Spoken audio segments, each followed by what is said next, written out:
Cryolor, c'est une entreprise qui fabrique des réservoirs pour stocker ou transporter du gaz cryogénique. Donc c'est du gaz qui est liquide. On fait ça depuis une quarantaine d'années sur ce site, qui est le site historique. Et puis on a d'autres sites. On a un site en Inde, qui a une dizaine d'années, et un site en Chine qu'on a ouvert il y a 2 ans maintenant. Alors nos clients, c'est essentiellement des gaziers, mais ça peut aussi être dans les hôpitaux, ça peut être dans l'industrie. Ce sont des industries qui ont besoin de notre gaz pour leur process industriel ou pour l'hôpital par exemple. On a un métier historique qu'on fait depuis 40 ans, donc ça c'est un métier qu'on maîtrise bien pour les gaz traditionnels. C'est de la chaudronnerie, d'accord, donc on part de tôle, donc il y a toute une partie, on va souder, et puis après il va falloir isoler, hein, on met un bidon dans un autre bidon et entre les deux on isole comme un thermos. Donc il y a une partie compétence cryogénique pour s'assurer qu'on va garder le gaz liquide. Après, il y a des normes à respecter, il y a des directives à suivre, il y a des procédés de fabrication à bien respecter également. Donc il faut un petit peu étudier ce qui doit être fait pour que ce soit fait correctement, que ce soit fait justement et dans les règles.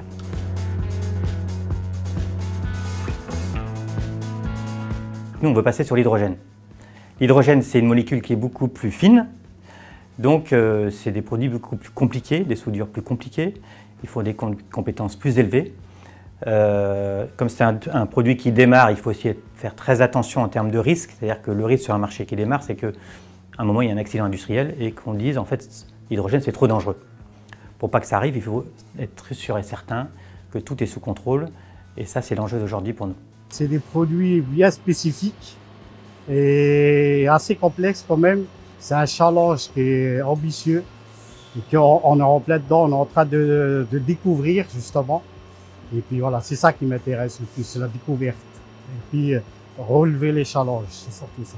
Alors ça passe beaucoup par des compétences, des nouvelles compétences. Donc il y a des personnes qui sont soudeurs de métier, mais qui sont soudeurs plutôt sur des produits qu'on dirait basiques aujourd'hui. Pour qu'ils deviennent soudeurs hydrogène, il y a un vrai chemin à faire, hein, c'est vraiment passer d'une Clio à une Audi. Et donc ça ne se fait pas simplement comme ça, c'est des soudures plus compliquées, pour lesquelles on fait des radios à 100%, et donc il faut être plus vigilant. Et puis globalement, c'est des produits plus techniques, donc il y a moins d'espace pour faire les soudures, voilà, pour souder les tubes c'est moins évident. Donc il y a tout ce changement-là. Et puis il faut aussi accompagner, pas seulement les gens chez nous, mais aussi les fournisseurs. C'est-à-dire que les fournisseurs aussi doivent monter au niveau.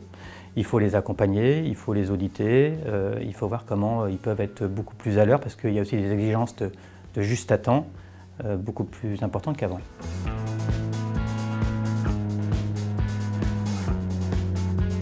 Au départ, je ne savais pas ce que je voulais faire. Donc je suis allée dans un CIO. Et j'ai passé des tests et on m'a dit mais votre domaine c'est le domaine mécanique, par rapport à ce que vous faites chez vous en dehors de vos heures d'école, vous êtes plus orienté industrie. Donc du coup on m'a proposé une formation d'outilleur et bon, aucun rapport avec la cryogénie ou la chaudronnerie, mais ça reste dans le domaine de l'industrie et ça me plaisait beaucoup. Je dirais que dans l'industrie, on peut travailler dans différents domaines. Donc c'est vraiment intéressant. En tant que dessinatrice, je ne suis pas focalisée sur un seul domaine dans l'industrie. Ça peut aller sur différents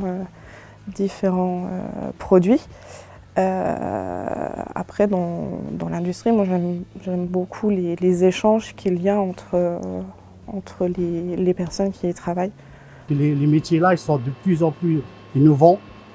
Donc, il faut plus avoir le métier de soudeur, le métier de chaudronnier, le métier de tuyauteur.